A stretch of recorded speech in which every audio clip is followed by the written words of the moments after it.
जो काले मेघ की तरह सुंदर हैं, जिन्होंने रेशम के पीले वस्त्र धारण किए हुए हैं, जिनके शरीर पर श्रीवत्स का चिन्ह अंकित है और जो स्वयं कौस्तुभ मणि से सुशोभित हैं, ऐसे पावन कमल नयन एवं तीनों लोकों के स्वामी भगवान विष्णु को हम सादर नमन करते हैं।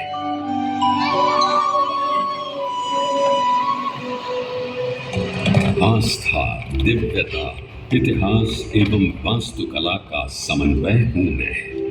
भगवान श्यामला जी को समर्पित पवित्र मंदिर हूं मैं। प्राचीन धर्म और अटूट भक्ति की कहानियां सुनाने मैं आज भी विद्यमान हूं। गुजरात के अरवल्ली जिले में प्राकृतिक सौंदर्य के बीच मेश्वा नदी के तट पर स्थित है मेरा ये विशाल प्रांगण, जिसके हृदय में वास करते हैं परब्रह्म भगवान विष्णु।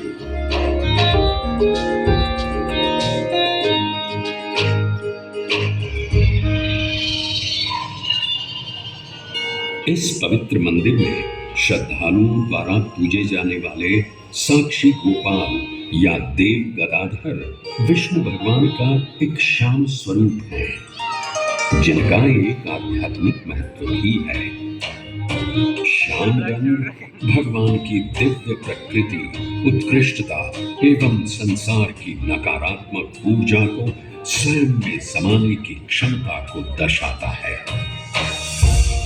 ये त्रिलोकपति भगवान विष्णु के दुर्लभ मंदिरों में से एक है, जिसमें उनके 8वें अवतार श्री कृष्ण के रूप को पूजा जाता है।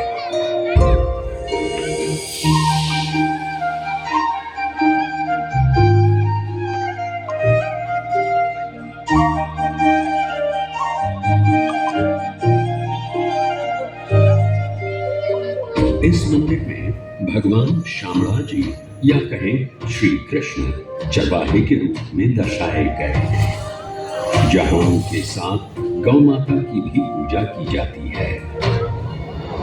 वैष्णवों के लिए श्यामला जी मंदिर पूरे भारत के 154 प्रमुख तीर्थों में से एक तो है ही। इसके अलावा गुजरात के 3 सर्वश्रेष्ठ मंदिरों में द्वारका और डाकोर के साथ श्यामला जी मंदिर का नाम भी लिया जाता है।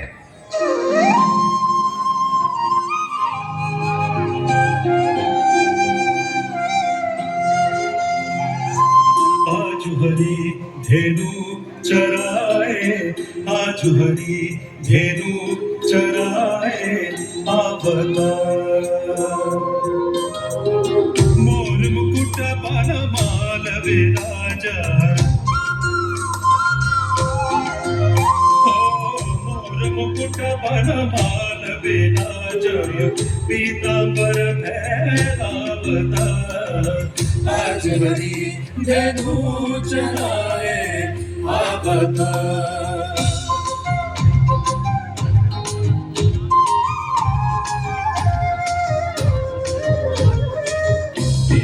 नंद जसोदा मोहिनी,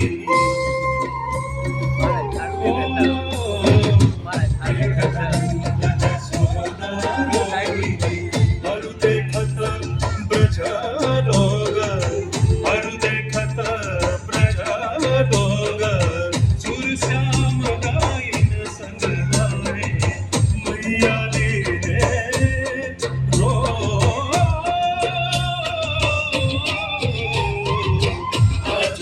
धनु चलाए, आज बड़ी धनु चलाए, आज बड़ी धनु चलाए,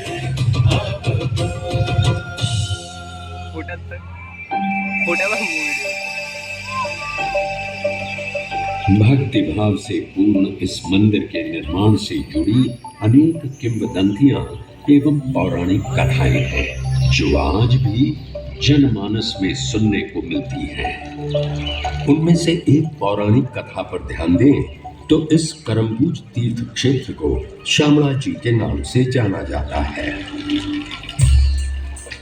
ऐसी मान्यता है कि पश्चाताप करने हेतु ब्रह्मा जी गुजरात में त्रिशूल पर्वत के निकट पहुंचे और उन्हें ये स्थान पवित्र लगा। उन्होंने भगवान शिव का आह्वान कर लगभग 1000 वर्ष तक कठोर तपस्या की।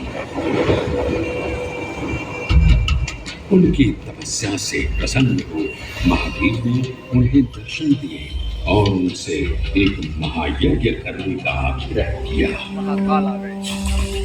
तत्पश्चात ब्रह्मा जी ने आदित्य प्रवर महायज्ञ करने का निर्णय लिया। महायज्ञ में विद्वान पंडितों आदि को आमंत्रित किया गया। जिन सबके हाथ धोते समय झील पानी से भर गई थी, जिसका पवित्र जल मनुष्य के पापों को नष्ट करने में सक्षम था। इसलिए देवताओं ने इस स्थान का नाम करम्बूज तीर्थ क्षेत्र रखा। ब्रह्मा जी की प्रार्थना से भगवान विष्णु प्रसन्न हुए और उनसे कहा, हे ब्रह्मदेव, मैं आपकी प्रार्थना से प्रसन्न हूँ। आप अपनी इच्छा व्यक्त करें। मुझे बताएं कि आपको क्या वरदान चाहिए। हे स्वामी, हे सृष्टि के पालनहार, आप मुझे वरदान दें कि जो कोई मनुष्य श्रद्धापूर्ण आपकी पूजा अर्चना करेगा उसका कोई अहित न होगा, एवं मोक्ष पाने हेतु जो कोई भी करम्बूज तीर्थ की यात्रा करेगा आप उन्हें अपने श्याम रूप के दर्शन देकर उनका उद्धार करेंगे। तथास्तु। हे ब्रह्मदेव, मैं सदैव के लिए करम्बूज तीर्थ में निवास करूंगा और जो कोई मनुष्य सच्चे श्रद्धा भाव से मेरी पूजा अर्चना करेगा, मेरा आशीर्वाद उस पर सदैव ही रहेगा। मान्यता है कि तब से भगवान विष्णु अपनी लंबी गदा धारण किए हुए अपने श्याम रूप में इस तीर्थ में निवास करते हैं। इसलिए उन्हें गदाधर के रूप में भी पूजा जाता है। ऐसी ही एक और किंवदंती है जो इस मंदिर के निर्माण का ताना बाना बुनती है। माना जाता है कि देवताओं के वास्तुकार विश्वकर्मा ने एक ही रात में इस मंदिर का निर्माण किया, परंतु प्रातः होते ही वो इस मंदिर को अपने साथ ले जाने में असमर्थ थे, तो उन्होंने इस मंदिर को यहीं छोड़कर जाने का निर्णय लिया।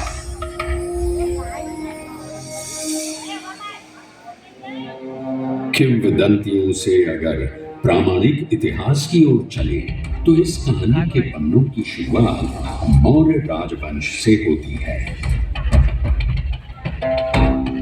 इसके आगे चले तो देवनी मोरी के पास पाए गए लेखों में कहा गया है कि ये क्षेत्र 4वीं शताब्दी के दौरान कथिक वंश के शासन के अधीन भी हो सकता है।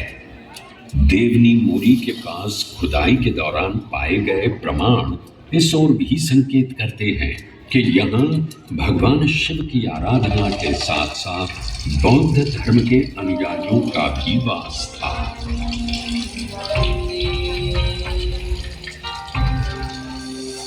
लगभग 5वीं शताब्दी के प्रारंभ में गुजरात में गुप्त काल का प्रारंभ हुआ। ऐसा कहा जाता है कि ये वही समय था जब भगवान शिव के साथ भगवान विष्णु की पूजा की शुरुआत हुई। 800 ईस्वी में